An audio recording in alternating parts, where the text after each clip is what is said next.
논산문인협회 윤숙희입니다. 제16회 논산예술제를 맞이해서 한국문인협회 논산지부에서는 논산문인협회 회원님들을 모시고 3부에 걸쳐서 문학과 관련해서 각각 다른 주제로 이야기를 나눌 예정입니다. 코로나19로 인해서 비대면 행사로 진행하게 돼서 무척 아쉽지만 여러 작가님들의 말씀이 큰 위안이 될 거라고 생각합니다. 제1부 문학을 사랑하는 사람들에게 라는 주제로 말씀을 들려주실 작가님들이 자리에 나와 계신데요. 다양한 이력을 갖고 계신 두 분이십니다. 먼저 여러 번 논산문인협회 회장을 역임하시고 현 논산문화원장이신 시인 권선옥 선생님이십니다. 네, 안녕하세요. 네, 반갑습니다. 네, 옆에는 환하게 웃고 계신데요.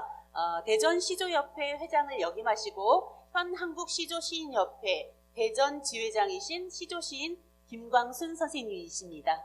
안녕하세요. 네, 반갑습니다. 네, 먼저 권선옥 선생님께 질문을 드리겠는데요. 선생님께서는 시뿐만 아니라 스펠도 쓰고 계세요. 오늘은 시로 북한에서 질문을 드리도록 하겠습니다. 처음 시에 관심을 갖게 된 계기가 있으실 텐데요. 그 이야기 좀 해주세요. 예, 언제부터라고 이렇게 딱히 정하고 말하기는 좀 어렵지만은 아주 어렸을 때부터 우리 어머니께서 이제 시골 농민이셨는데 낮에 열심히 일하시고 저녁이면 늘 그 이야기책을 열심히 보셨어요. 또 뭐 겨울철에는 더 많이 보셨겠죠. 그래서 이제 우리 어머니 무릎을 베고 누워서 그 우리 어머니가 읽으시는 뭐 장화홍련전, 유충열전, 옥루몽 등등의 그런 소설을 난 이해도 못하면서 그 어머니의 글을 읽으시는 그 목소리만 어쩌면 들었을 것으로 생각을 해요. 근데 이게 그것이 아주 즐거운 시간이었습니다. 그리고 이제 그 시골에서 자라는 그 소년들의 놀이터가 저 같은 경우는 산골에서 자랐기 때문에 냇가에서 이렇게 냇물을 막고 또 바닥에다가 샘을 파고 또 산에 올라가서 이렇게 산토끼처럼 뛰어다니고 열매를 따먹고 그렇게 하루 종일 놀다 보니까 이제 집에서는 그 어머님이 문학적인 그런 소양을 가진 어머니 밑에서 문학이라는 형식에 접촉을 했고 또 자연 속에서 그 문학의 무궁무진한 소재인 자연 속에서 뛰놀다 보니까 그렇게 해서 아마 문학에 대한 싹이 트지 않았나 싶습니다. 네, 어머니와 자연, 네, 가장 큰 역할을 했던 것 그렇죠. 같습니다. 네. 네. 김광순 선생님께서는 시조를 쓰시는데 처음부터 시조를 쓰셨는지 아니면 시를 쓰다가 시조를 쓰게 되신 건지 그 이야기 좀 해주시기 바랍니다. 네, 저는 그 창작을 하는 선생님 밑에서 문학을 일찍 습득을 했습니다. 중학교 1학년 때 국어 선생님께서 고 이금준 시조시인이신데 그 수업 시간에 저희들에게 시조 형식을 가르쳐 주셨습니다. 그래서 그 시절 저희들이 수업 시간에 창작을 할 수 있도록 해주신 그 선생님의 그 고마움 속에서 시조를 익혔기 때문에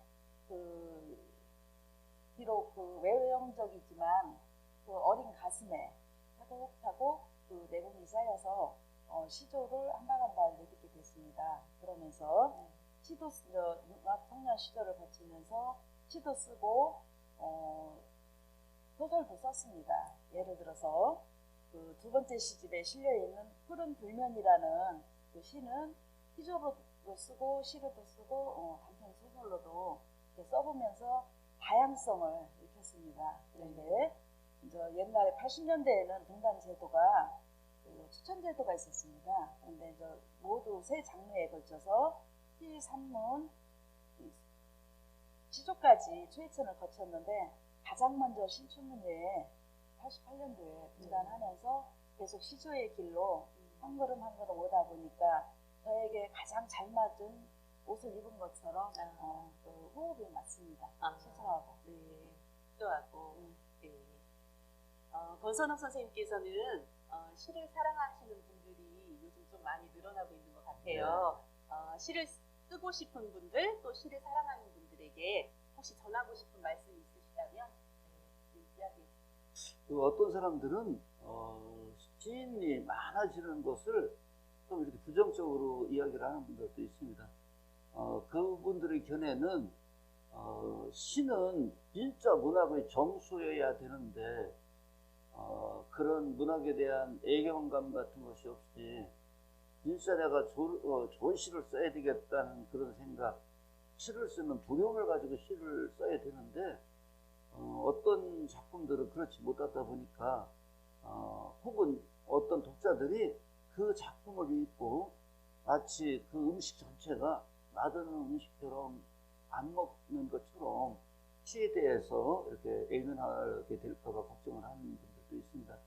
그러나 지금 이렇게 시인이 많이 늘어난다라고 하는 것은 또 시집이 많이 나오는 것은 그만큼 시에 대해서 많은 사람들이 예전에 비해서 그렇게 입맛을 다시고 있다는 한 표징이라고 생각이 들어서 참 좋은 현상이라고 생각을 합니다.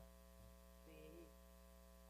김 선생님께서는 시조를 쓰고 싶어하는 분들에게 혹시 주의해야 할 점이나 더 쉽게 시조에 접하는 방법이 또 있을 것 같아요.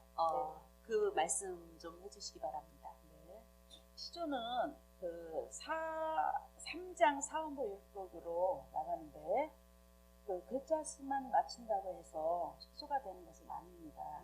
일단 해가 되어야지 되고 그 겉으로 드러나는 표층적 구조보다는 그 내적 구성 원리가 차분하게 쌓여서 그 전격으로 나와야지 되는데 저 같은 경우에는 시조를 쓰면서 굉장히 다양성, 그 낯설게 하기 시에서 그런 것을 많이 그 시를 쓰면서 창작을 하면서 접목을 하다 보니까 그 시조집에 어울리는 제목이 새는 마음쯤에 자유롭다라는 이런 제목을 가지고 시를 썼습니다. 이거는 첫 시집을 내고 두 번째 그 제목을 정했는데 그게 뭐냐면은 글자 수만 맞춘다고 해서 시조가 아니라고 했습니다. 네. 근데 예전에 고시조에 들어가지고 거기에다만 글자 수에만 함정이 있어가지고 맞추다 보면 딱딱해요. 네. 근데 그 시절에는 그 나름대로 또 낭만이 있었습니다. 그 시절에는 신장로길이었어요. 근데 이제 지금은 현대 논리에 맞게 아스팔트도 있고 비행기도 타야지 되고 배도 타고 자가용을 갖고 새로난 길에 새롭게 써가는 그런 형식에 맞춰서 써야지 글자 수만 맞춰서 되는 것은 아니라고 봅니다. 그래서 이게 제목에서 초과하듯이 자유롭다고 해서 정격을 벗어난 그런 시조를 쓰는 그거는 안 된다고 봅니다. 자유로움 속에서 네. 우리 것을 잘 찾아가는 것, 모국어에 대한 신뢰 네. 그런 것입니다. 네, 저도 기회가 되면 시조도 한번 써보도록 하겠습니다. 네, 두 분은 책을 많이 출간하셨어요. 권 선생님께서는 떠도는 김시습, 감옥의 자유, 최근에 신석초 문학상을 받은 허물을 벗다 등이 있습니다. 오늘 낭독하실 시를 부탁드렸는데 먼저 권선옥 선생님께서 어떤 시집에 어떤 시를 낭독해 주실지. 지금 우리 진행자께서 겁어서 책을 많이 출간했더라고 그 말씀을 하시는데 네. 사실 그 말씀 듣기가 낯뜨겁습니다. 가까이 나태주 선생님은 아직도 살아계신데 160권을 내셨고 이미 작고하신 조병헌 선생님은 한 200여 권을 책을 내셨는데 전 여태까지 겨우 등단한 지가 40년이 되었는데 책 7권밖에 내지 못했습니다. 그래서 많은 책을 낸 게 아니라 조금밖에 안 냈습니다. 네. 예. 제 그렇게 게으름뱅이로 가는 시집 중에 가장 최근에 낸 허물을 벗다에 실려 있는 허물이라는 시를 낭독하도록 하겠습니다. 허물, 스스로 벗어나는 허물은 투명하다. 독사도 허물을 벗는다. 허물을 벗으면서 몸집이 커지고 이빨 속의 독은 더 독해진다. 허물을 벗어야지, 떼어내야지 하면서도 한 번도 허물을 벗지 못한다. 허물은 차츰 두꺼워지고 마음속의 독은 깊게 쌓인다. 네, 잘 네, 들었습니다. 감사합니다. 아, 저도 무척 좋아하는 시입니다. 네, 고맙습니다. 네, 다시 한번 신석초 문학상 수상을 축하드립니다. 고맙습니다. 네, 신앙송을 저도 하고 있지만 원작자가 들려주시는 시낭독은 또 언제 들어도 잔잔한 감동이 있는 것 같습니다. 또 고맙습니다. 네, 허물이 어떻게 해서 선생님 마음속에 처음 들어오게 되셨는지 궁금하거든요. 아, 글쎄, 전 학교 선생을 하면서 아이들에게 뭐 착하게 바르게 이렇게 살라고 늘 이야기를 많이 해왔습니다. 근데 사실 저 자신이 그렇게 착하고 바르게 살고 있지는 못합니다. 다만 저는 그 잘못을 저지르고 나서 다행히도 아, 내가 잘못했구나, 이걸 고쳐야지 이런 생각을 많이 합니다. 그래서 이런 뱀이 허물을 벗듯이 그 허물을 벗음으로 해서 더 몸집이 커지고 어른이 되어가거든요. 그런 것처럼 나도 내 어떤 정신의 허물을 이렇게 자꾸 벗었으면 지금 같은 현재의 나 같은 이런 정신적 상태의 내가 아니라 좀 더 도덕적으로 이렇게 깊이 있고 인격적으로도 훌륭한 이런 사람이 됐을 텐데 제 자신이 아주 안타깝기가 그지없어요. 그래서 이거를 어떤 다시 가지만은 세상에 내놓는 저희 반성문입니다. 세상에 내놓는 원장님의 반성문 네. 같은 시라고 네. 말씀해 주셨는데요. 귀한 말씀 잘 들었습니다. 김광순 선생님께서는 오늘 어떤 시를 낭독해 주실지 소개 부탁드립니다. 저는 이번에 그 등단 33년 만에 5번째 시조집을 냈습니다. 똑똑빛 저녁이라는 시조집인데 이 표지에 죽비가 그려져 있습니다. 대나무가 그려져 있습니다. 죽비를 가슴에 두고 이순이 넘어서 5번째 시조집을 내면서 녹두가 튀어서 녹두가 너무 익으면 바깥으로 튀어나가요. 그래서 그 농사를 짓듯이 시를 썼습니다. 네. 낭독해 드리겠습니다. 네.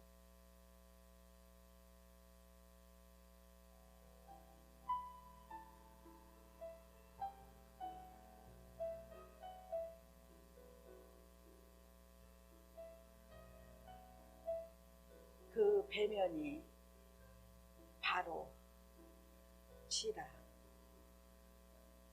김광순. 친정집 낮은 돌다. 목이 쉬어 그 바다.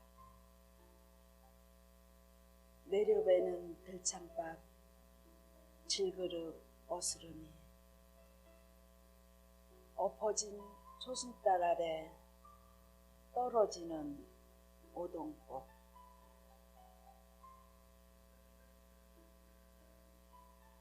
제자리 세워두고 그 소리를 듣는다. 하모니카 작은 새 사뭇 두고 보더라도 충청도 녹두가 뛰어 물러대는 대목이다.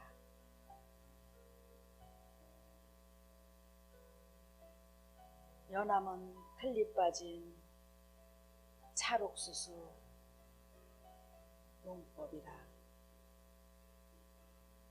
해말쑥한 가시네 고개 숙인 자연인즉 몰라요. 나는 몰라요. 그 배면이 바로 시다.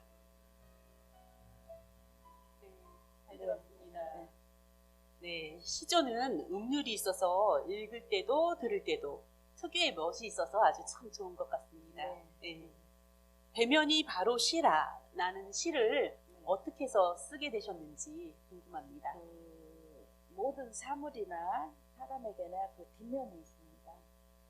그런데 제가 시를 쫓아가다 보면 시가 저를 따라오더라고요.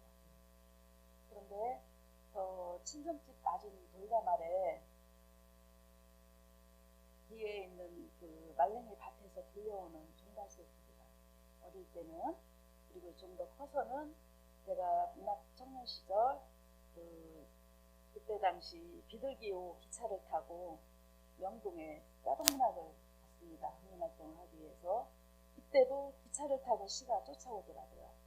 그런데 여기 역 광장에 내리면 예나 지금이나 비둘기가 많이 있습니다.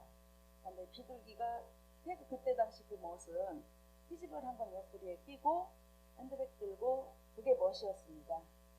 그때 당시 뭐 박영래, 신동엽 그런 시집이었는데 비둘기가 날아가면서 피집에 똥을 싸더라고요. 그래서 그 한국시조 작품상 받은 그 작품에 나오는 건데 새똥 같은 다리뜨며 그 부분도 다른 하늘에 있지만 비둘기가 날아가면서 나오는 그 배선으로 인해서 피가 소화가 돼서 숙성이 돼서 피가 나오는 것처럼 그런 시가 나왔습니다. 그래서 이 춘천도에 대한 시온, 특히 저희는 지평선에서 살았습니다. 논산들녘. 그래서 논산들녘도 정형화가 되어 있습니다. 저희는 산골 지역이 아니고 평야지대이기 때문에, 그래서 모든 사물에 시를 담아보고자 무의자연 속에서 자유롭게 성격을 지켜가면서 담아보고자 시는 그게 뭐야, 시로 쓴 시론이라고 보면은 됐습니다. 그리고 그래서 이번에 제가 충남 시인협회 작품상을 받게 되었습니다. 네. 시로 인해서. 축하드립니다. 네. 네. 그러면 두 분에게 공통 질문 드리겠습니다. 보통 시의 소재는 어떻게 찾으시는지, 또 소재를 얻기 위해서 특별히 하는 방법이 있으신가요? 뭐 전에는 일부 시인들에게서 시는 시 언어도 따로 있고 또 시 소재도 뭐 지금도 사람들이 그렇습니다. 어디 가서 아름다운 경치를 본다든가 어떤 것들을 이렇게 좀 보기 드문 것을 봤을 때 이제 동행하는 사람이 뭐 시를 한번 써보라고, 저 아름다운 경치를 써보라고 그러는데, 물론 그 말도 맞습니다. 이렇게 어떤 감격스러운 것, 나한테 감동을 준 것을 시로 쓴다라는 점에서는 맞지만은 시는 그렇게 오지 않습니다. 그래서 시인이 시를 쓰려면 늘 나의 그 촉수를 이렇게 곤두세우고 있어야 된다고 생각합니다. 전기로 기기로 말한다면 온 상태로 해놔야지 그 나의 촉수를 이렇게 옥토 상태로 유지해서는 시를 쓸 수 없다라고 생각을 합니다.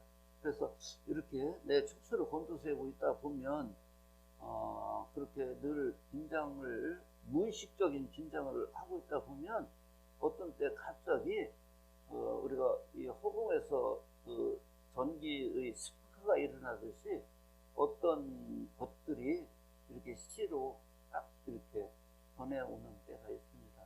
그래서 그런 것들을 시로 이렇게 씁니다. 네. 그 다음에 김광순 선생님께서는요?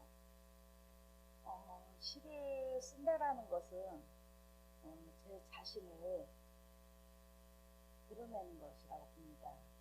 드러내고자 할 때 그 내적 구성 원리가 밖으로 나와서 일단 그 독자에게 가는 것이기 때문에 그 시인에 대한 책임이 굉장히 크다라고 봅니다. 마치 신의 영역을 넘어서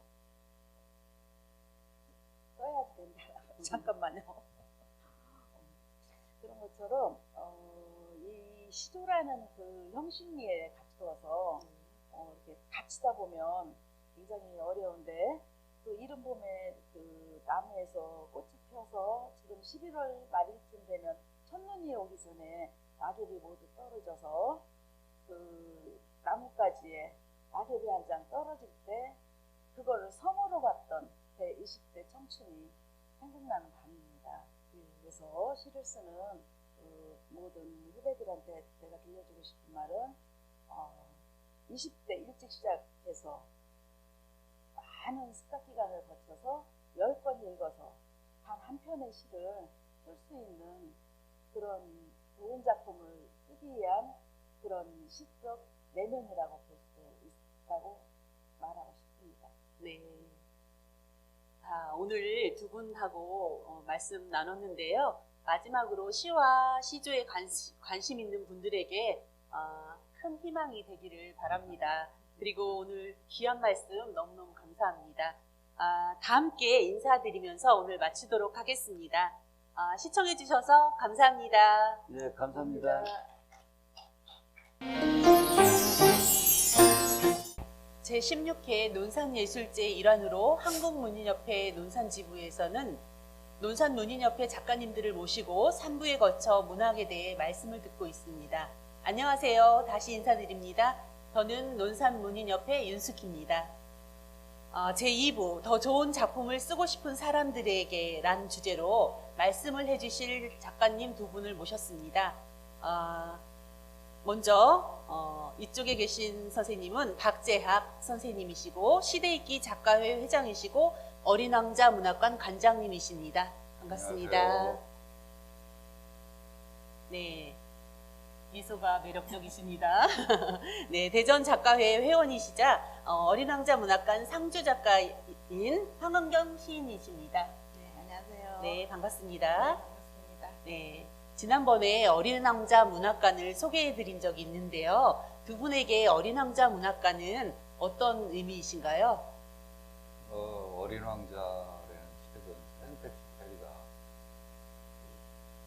마지막으로 쓴 작품인데요. 그 비행사로서 겪은 그 경험들을 인간의 성찰 그리고 내면을 들여다볼 수 있는 그 예리함 이런 걸 가지고 쓴 어른을 위한 동화입니다. 네. 그래서 이거는 그 문학을 통해서 어른들이 어린이로 돌아갈 수 있는 그리고 잠자고 있는 신미안적인 그 사물을 보는 눈을 일깨우는 그러한 작품이라고 할 수 있습니다. 그래서 저는 그 인간성 회복이나 이 어려운 시대를 살아가는 사람들이 그 어려움을 극복하고 편안하게 살 수 있는 그 동심의 세계로 돌아갈 수 있도록 그렇게 어린 왕자 문학관을 설립했는데 아마 이 어린 왕자 문학관이라는 의미는 제 인생에서 제가 36년 동안 그 직장 생활을 하고 나머지 제 인생의 반쪽을 채울 수 있는 그런 의미가 담긴 것이라고 생각합니다. 네. 네, 잘 들었습니다. 네, 황은경 시인님께서는. 어린 왕자를 통해서 어린이나 어른들에게 꿈과 상상력을 어른에게는 잃어버린 순수함과 마음속에 잠재되어 있는 동심의 세계를 돌아가게 하는 자리가 아닌가 생각해요.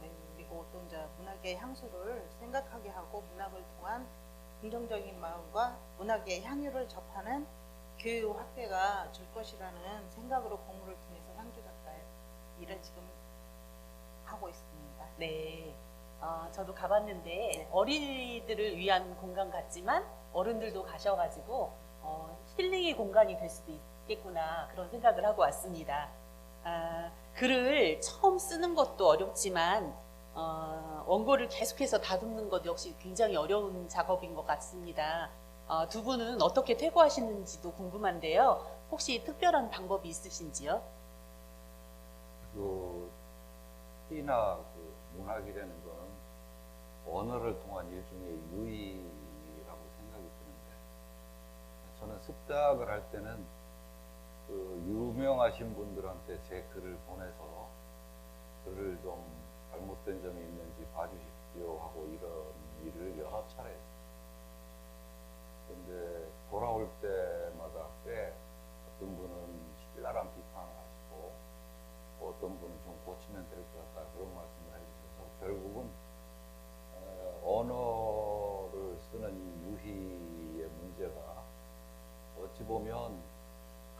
개인의 취향이라는 생각이 들 때가 많습니다.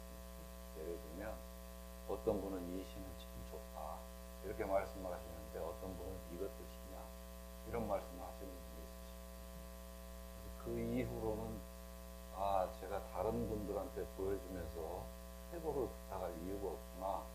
그래서 제 스스로 그냥 잘못된 점을 고쳐보려고 노력을 하는데 사실은 그 태고를 하고 하다 보면 결국은 나중에 보면 제자리로 돌아와요. 그래서 저는 되도록 태고를 안 하려고 노력을 하는 사람입니다. 듣기 이상하죠. 네. 그리고 저는 대부분이 발표한 글들이 처음에 쓴 그대로입니다.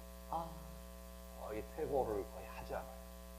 그래서 저는 다른 분들은 모르겠습니다만 저 같은 경우는 이렇게 태고를 거쳐서 굉장히 신중하게 글을 쓰시는 분들이 들으시면 건방지다고 하시겠죠. 근데 저의 경우는 그렇습니다. 네. 그러면 황은경 시인님께서는 어떻게 태고를 하시는지. 그래서 글을 쓸 때 먼저 나를 먼저 글을 써왔다고 이렇게 우선은 나 자신을 위해 먼저 글을 써왔다고 생각해요. 어찌 보면 이게 시간을 항아리 속에다가 모든 기억과 추억을 차곡차곡 담아놓고 살잖아요, 사람들이. 그래서 우리 시인들은 그 항아리 속에서 하나씩 하나씩 꺼내서 향유할 수 있고 그리워할 수 있고 또 생각할 수 있는 그런 시간을 가질 수 있고 또 그거를 또 펼칠 수 있는 자가 시인이라고 생각하고 그 시인의 입장에서 보면은 태고는 너무 많이 고치는 것보다 나에 맞게 나의 마음에 맞게 그때 기억에 맞게 모든 것을 펼쳐볼 수 있는 자리 그런 시간이 최고의 시간이라고도 할 수 있다고 생각합니다. 네. 저는 시를 쓰면서 축약하고 압축하는 작업이 굉장히 어려운 것 같은데 두 분은 시를 쓰실 때 어떤 점을 가장 신경을 많이 쓰시나요? 그래서 흔히 그 시라는 것은 메타포가 중요하다는 말씀들을 많이 하시는데 함축과 내포되어 있는 뜻 이런 것들을 애둘러서 표현한다고 흔히들 말씀을 하시죠. 그런데 이제 이러한 그 시가 풍기는 그 암시력이라든가 내면에 품고 있는 그 뭔가 상징성 이런 것들을 이제 표현을 하는 건데 그 소설도 마찬가지겠지만 시라는 거는 특히 이런 메타포 같은 경우 중요하죠. 저 같은 경우는 이 글을 쓸 때 항상 그 시의 그 상징성이나 있는 대로 표현하는 것 이런 것들이 같이 어울려져서 시가 이루어지는데 저는 그 50%를 그런 그 글을 쓰는 일로 보고 나머지 50%는 제목으로 생각합니다. 그래서 저는 항상 글을 쓸 때 제목을 먼저 정해놓지 않으면 글을 안 써요. 그래서 저 같은 경우는 그 제목을 정하는 일이 제 시를 쓸 때 가장 큰 제가 하는 일 중에 하나가 아닐까 이렇게 생각합니다. 네, 제목을 정하는 일 정말 중요한 것 같습니다. 네, 그다음에 두 분 선생님께서는 책도 많이 발간하셨어요. 박재학 선생님께서는 지난 세월이 한나절 햇살보다 짧았다와 가슴 속 꽃들을 위한 발라드를 2019년과 20년에 발간하셨습니다. 그리고 황은경 선생님께서는 문학 책으로 말하다 그리고 생각의 비닐은 허물을 덮는다 이렇게 발간하셨는데요. 작가들은 자신만의 루틴으로 글을 쓴다고 하는데 꾸준히 글을 쓰시는지 아니면 머릿속에 좀 품고 있다가 한꺼번에 쓰시는지 선생님들의 글 쓰는 방식이나 습관이 있으시다면 어떤 게 있는지 궁금합니다. 네, 저 같은 경우는 항상 메모는 합니다. 지나가다가 차를 타고 가다가 짤막짤막한 메모는 하는데 글을 꾸준히 쓰는 편은 아닙니다.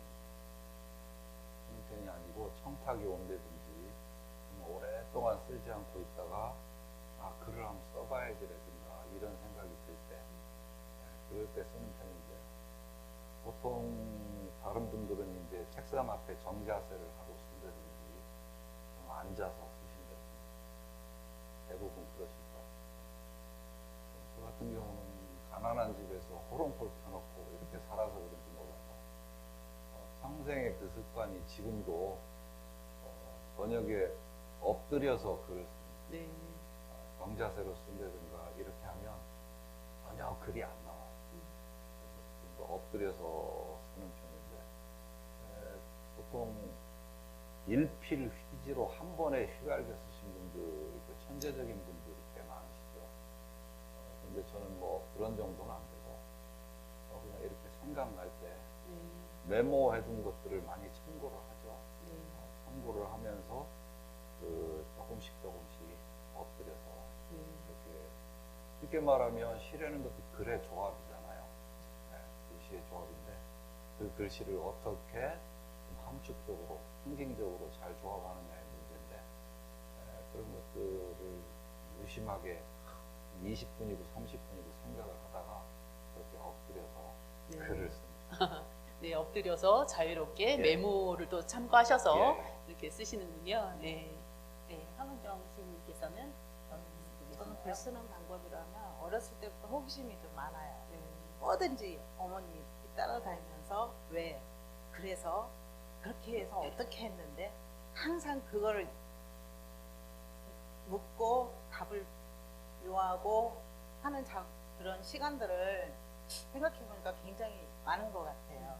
그러고 이제 모든 신문, 책, 이야기 그리고 이제 신문이나 책을 굉장히 많이 읽었어요. 여기에 막 도취돼가지고 할 정도로 네네네. 너무 그 책을 읽는다는 자체만으로도 너무 행복했어요. 근데 이제 지금은 아이들이 크고 그래가지고 이제 학교 기숙사 생활 할 때쯤에 굉장히 여행을 많이 다녔습니다. 네. 그래서 시를 쓸 때는 저한테는 여행과 경험 네. 그리고 잠깐만 여행과 경험? 네. 이게 많은 저한테 시를 네. 쓰는데 도움을 네. 주었습니다. 여행과 경험도 시 쓰는데 큰 도움이 될 것 네, 같습니다. 네, 네. 네. 제가 미리 두 분께 시집을 좀 준비해달라고 말씀을 드렸어요. 박재학 선생님 먼저 네. 시집, 어떤 시집에 어떤 시를 낭독하실 건지 이야기해 주세요. 예, 저는 좀 전에 말씀하신 그 지난 세월이 한나절 햇살보다 짧았다라는 시집인데요. 이게 세 번째 시집인데 첫 번째, 두 번째, 세 번째 시집이 전부 첫 번째 시집은 사랑에 대한 게 90% 이상의 시집이었고요. 두 번째, 세 번째 시집은 거의 그 언어의 혁명이랄까 서정시 쪽이 전혀 아닌 이런 쪽의 시집이었습니다. 그리고 네 번째 시집은 저희 손자, 손녀들을 100% 위한 시집이었고요. 근데 세 번째 시집은 말씀드린 이 중에서 이미 제가 말씀드린 대로 그 밥을 위하여 네. 되는 글이 저는 서정시나 이런 쪽을 잘 쓰지 않기 때문에 그리고 아름다운 풍경이나 아름다움을 잘 노래하지 않고 그런 사람이라서 이 중에서 그 밥을 위하여라는 글을 한 편 낭독을 해보겠습니다. 네. 밥을 위하여 300원짜리 라이터를 사서 담배를 피며 새벽 속으로 간다. 화단의 붉은 다알리아처럼 오늘은 활짝 피어야 한다. 꽃잎 떨어지는 신음을 들으며 인력사무소 처마 밑에 서 있다. 300원짜리 라이터를 꺼내 담배를 피며 한낮 속으로 간다. 한 모금 남은 미래도 온전히 내 몫이 아닌 것이 분명하다. 밥을 위한 수고로움이 손 흔들지 않고 지나가고 있다. 네. 고맙습니다. 밥이 무엇인지 또 산다는 게 무엇인지 다시 생각해보는 시였습니다. 네, 황 선생님께서는 어떤 시를 들려주실 건가요? 네, 제 3집에 생각의 비늘은 허물을 덮는다 해서 해바라기 네. 낭독해드리겠습니다. 해바라기 검은 속내가 퉁퉁 불어 고개를 숙이는 저 고단한 약속은 무엇일까? 먼 길 가다가 고향 닮은 널 한번 보며 서러운 그리움에 운다. 네, 잘 들었습니다. 네, 저에게 해바라기는 아주 밝고 화려한 이미지였는데 또 선생님의 해바라기를 또 듣고 나니까 또 다른 감정으로 다가옵니다. 예. 계속해서 좋은 시를 써주실 거라고 생각하고 또 두 분 인생에서 시는 또 어떤 의미인지도 궁금합니다. 제게 있어서는 글을 쓴다는 일이 과도한 권력이나 부정 이런 데에서 좀 멀어지게 하고 또 가난한 사람, 억눌린 사람, 못 배운 사람 이런 사람들 편에 서서 글을 쓰는 게 글 쓰는 사람의 본분이라고 항상 생각을 하기 때문에 어찌 보면 그런 사회적인 부조리나 부정에서부터 나 스스로를 멀어지게 하는 것이 글쓰기라고 생각합니다. 그래서 이 글쓰기라는 게 나를 지탱해주는 힘이고 꽤 고마운 작업이기도 하죠. 그래서 어찌됐든 지는 것이 이기는 것이다 이런 생각을 하면서 항상 그런 약자의 편에서 서서 그들을 대변할 수 있는 쉽게 말하면 언어의 혁명이죠. 글 쓰는 사람이 무슨 힘이 있겠습니까만은 그 언어의 혁명으로라도 항상 외쳐야 한다.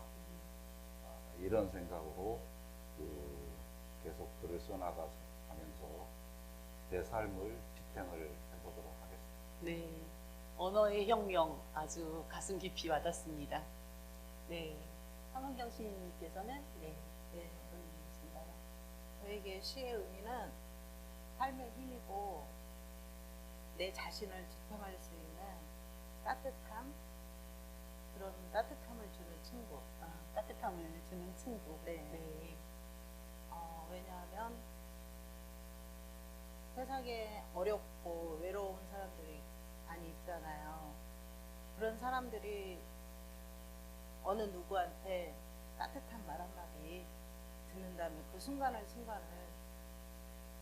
다 잘 넘길 수 있다는 그런 생각을, 긍정적인 생각을 하면서 삶을 영위한다면 모두에게 힘이 되는 건 서로 공유할 수도 있고 말을 해줄 수도 있고 그거를 감정적으로 생각하는데 쓰는 사람들이 또 그거를 많이 펼쳐서 같이 나눠갔으면 좋겠다는 생각으로 시를 쓰겠습니다. 네네. 오늘 두 작가님들의 말씀이 굉장히 따뜻함으로 다가오는 시간이었습니다. 오늘 귀한 말씀 감사하고 저는 두 분과 인사드리고 3부 삶의 위로가 되어주는 문학으로 다시 인사드리겠습니다.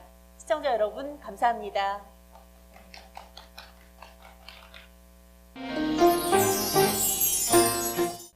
안녕하세요. 논산문인협회 윤숙희입니다.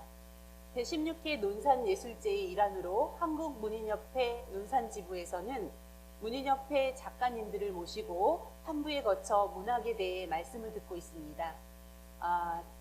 3부 삶의 위로가 되어주는 문학으로 두 작가님을 모셨습니다. 수필가이시며 시인이시고 현재 논산문인협회 회장이신 이린 선생님이십니다. 안녕하세요. 반갑습니다. 네, 수필가이며 현 대전여성문학회 회장이신 강표성 선생님이십니다. 반갑습니다. 네, 두 분 선생님과 삶의 위로가 되어주는 문학을 주제로 말씀을 나눌 예정인데요. 살면서 위로가 되어주는 다양한 것들이 많지만 그 중에서도 선생님들께서 위로가 되어준 작품이나 작가가 있으시다면 말씀해 주세요.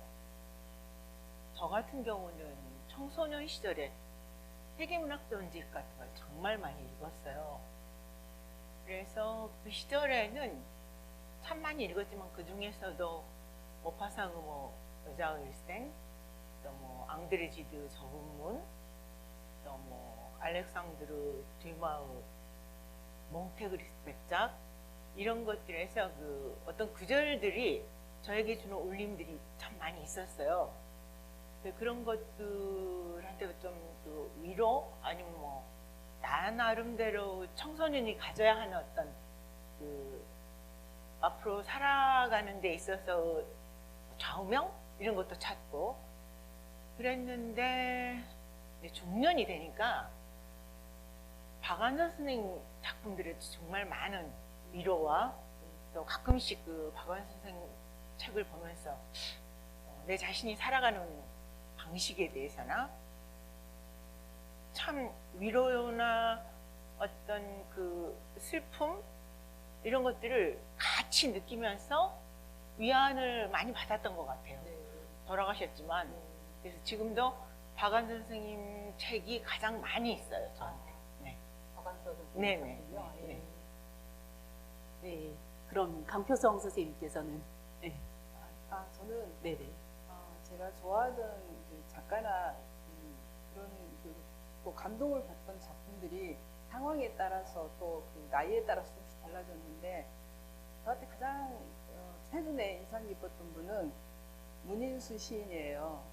대구에서 계셨고 좋은 시를 많이 썼던 분인데 문인수 시인의 시를 보면 이렇게 짧은 걸로 이렇게 그냥 감동을 줄 수 있는 그런 작품을 만들고 싶다 그런 생각이 들었고요.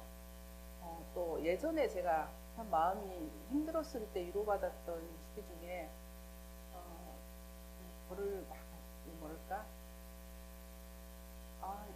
이렇게 시를 통해서 사람한테 이렇게 긴 울림을 줄 수 있는 그런 시인이 있을까?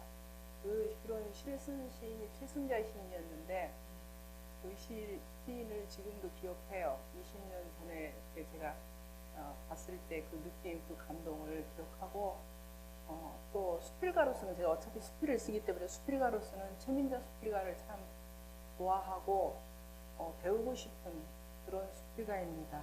네. 두 분 선생님은 오랫동안 책을 읽고 또 글을 쓰고 계신데요. 어느 쪽이 더 위안이 되시는지 궁금합니다. 그게 각각 다른 것 같아요. 저 같은 경우는 읽는 게 많은 위안을 줘요. 아주 절망적일 때나 괴로울 때, 슬플 때 글을 읽음으로써 제가 위안을 받고 절망에서 빠져나올 수도 있고 그런 경우가 많죠. 그래서 정말 스트레스 때문에 아무것도 생각하고 싶지 않을 때는 제게 도움이 될 수 있을 만한 글을 찾아서 읽고 그 슬픔에서 빠져나오기도 하고 그래요. 근데 쓰는 거는 글쎄요. 쓰는 것도 어쩌면 위안이 될 수도 있겠지만 쓰는 건 저는 그렇게 생각해요. 내 자신의 존재에 대한 어떤 의미와 가치 그리고 제 마음속에 아주 어지러울 때 내 자신이 생각하고 있는 어떤 사념들이나 그런 것들을 씀으로 해서 정리할 수가 있어요. 정리를 함으로써 자신에 대한 어떤 성찰, 반성, 다시 한번 생각하게 하는 거죠. 그래서 글쓰기는 저에게 존재에 대한 가치와 의미를 주고 읽기는 위안과 어떤 희망 이런 것을 주죠. 네, 강표성 선생님께서는 어떠신지? 그러고 보니까 제가 요새 책을 좀 많이 안 읽고 있다는 생각이 납니다. 요즘 책을 읽을 때는 주로 인문학에 관한 책들이 많이 이렇게 사람들한테 관심을 갖게 하고 그러는데 최근에 읽은 책 중에 제가 특별히 기억나는 건 없지만 그동안 꾸준히 독서를 해왔어요. 그리고 그 독서가 제 글쓰기에 있어서 마중물이 되고 있다는 거.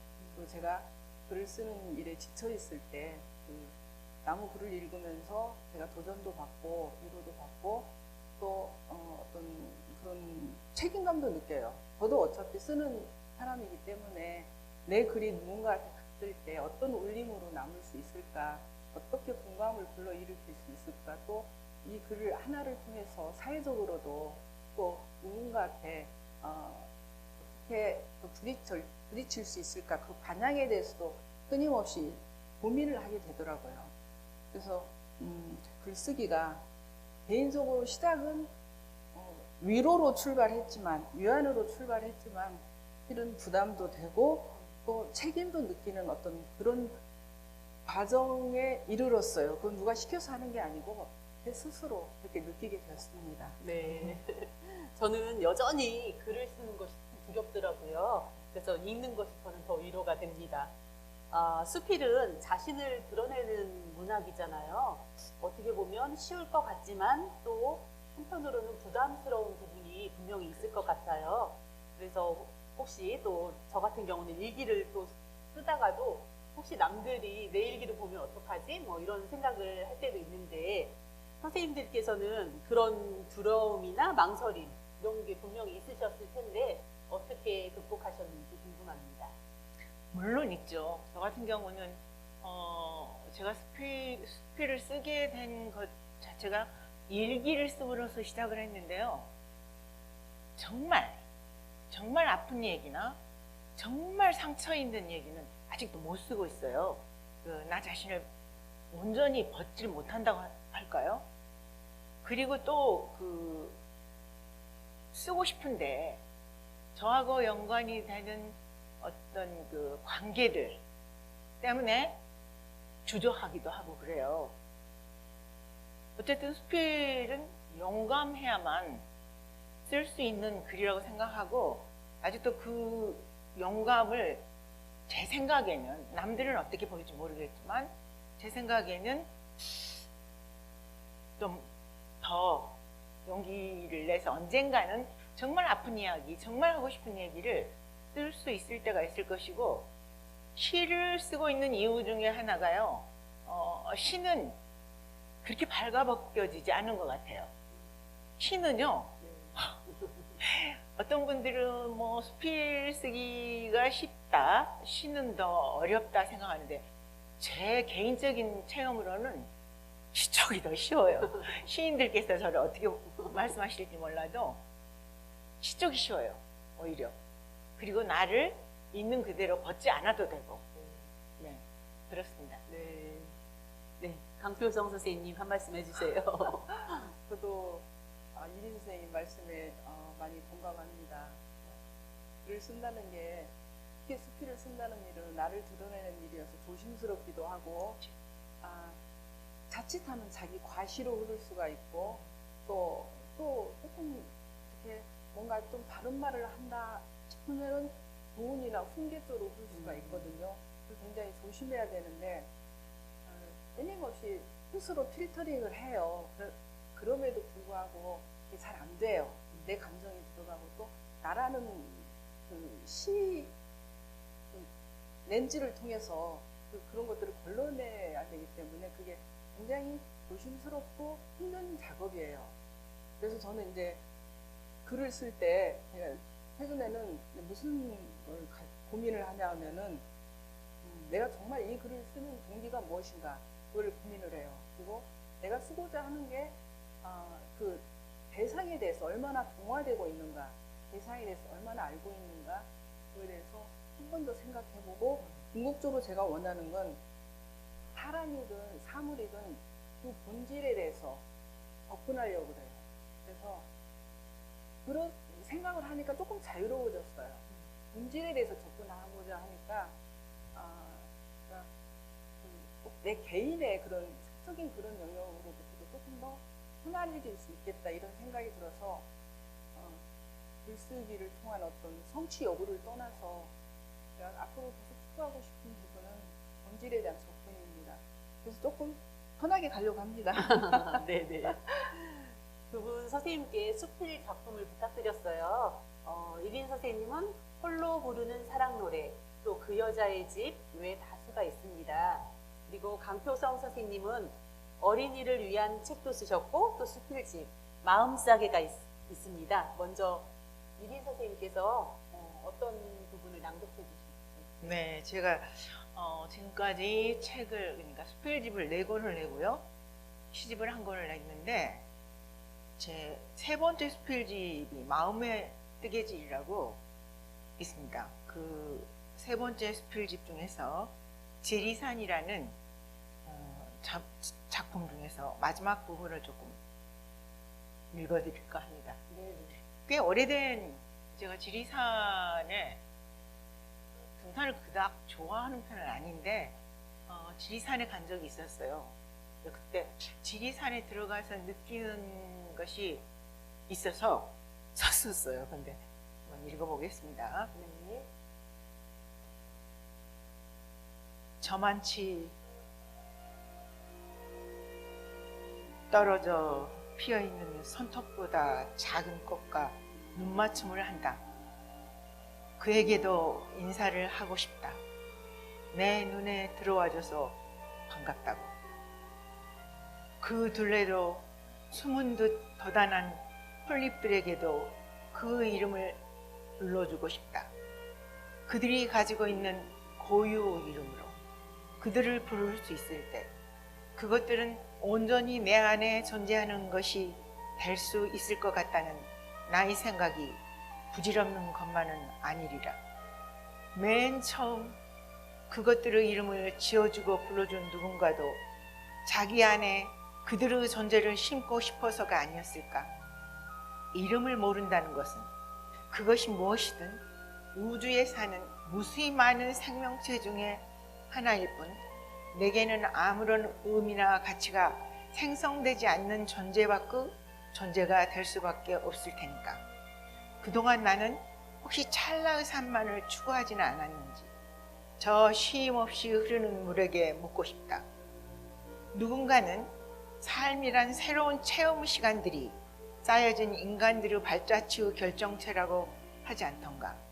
마음이 큰 사람은 품을 수 있는 것도 커서 다른 이들의 상처와 고통까지도 쓰다듬어 줄 수 있으리라.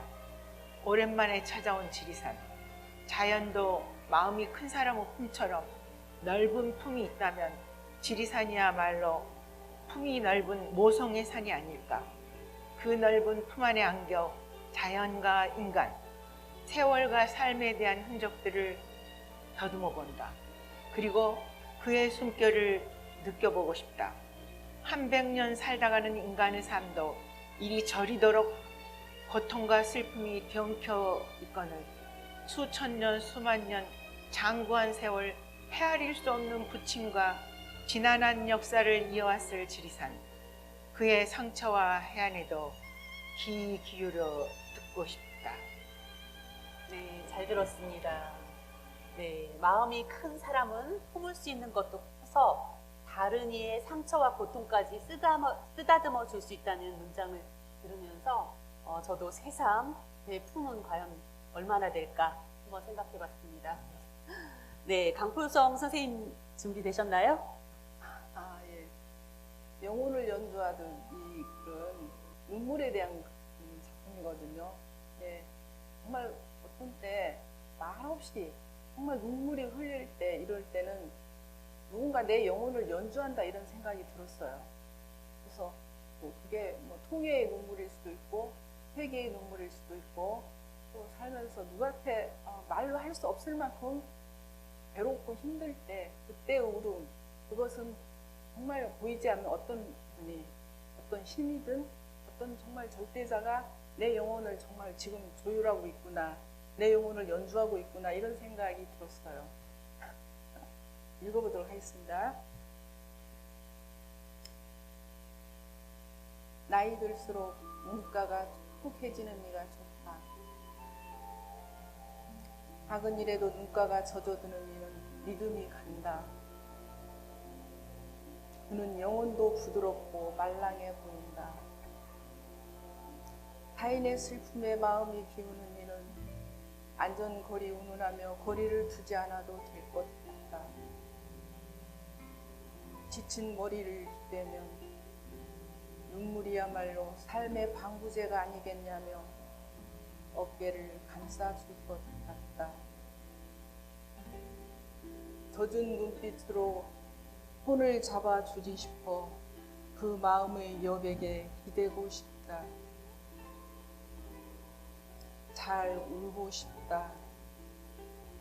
눈물에 민감하기를 빈다. 내가 누리는 작은 것에도 감사하길. 예기치 못한 실수에 젖은 눈빛으로 사과할 수 있기를. 그리고 타인의 고통에 같이 울어줄 수 있기를 빈다. 설령 나를 슬프게 하는 이들과 부딪힐지라도 그 속에서 또 다른 나를 본다면 좋겠다. 살아간다는 것은 연민을 연습하는 일이지 않던가. 때로는 펑펑 울고 싶다. 한없이 울다 보면 누군가 나를 연주하는 것 같다. 강하게, 느리게, 폭발하듯, 또는 소리 없는 흔들림이 이어진다. 감정의 오르막과 내리막을 치다르며 걱정의 순간을 건넌다. 긴 오열의 끝, 그 정점에서 알 수 없는 위로의 변주곡이 쌓이고 빛이 스며든다. 가벼워진다, 서서히. 내 안의 늪으로부터 자유로워지고 유의가 명료해진다. 우는 일은 자신의 영혼을 청소하는 것이다. 잘 울어야겠다. 네, 잘 들었습니다. 네, 잔잔한 감동이 네, 듭니다. 네, 두 분 선생님은 가족 이외에 선생님을 위해서 울어줄 누군가가 혹시 떠오르는 분이 있으신가요? 글쎄요, 저 같은 경우는 사람들하고 관계를 많이 안 갖고 있는 편이에요.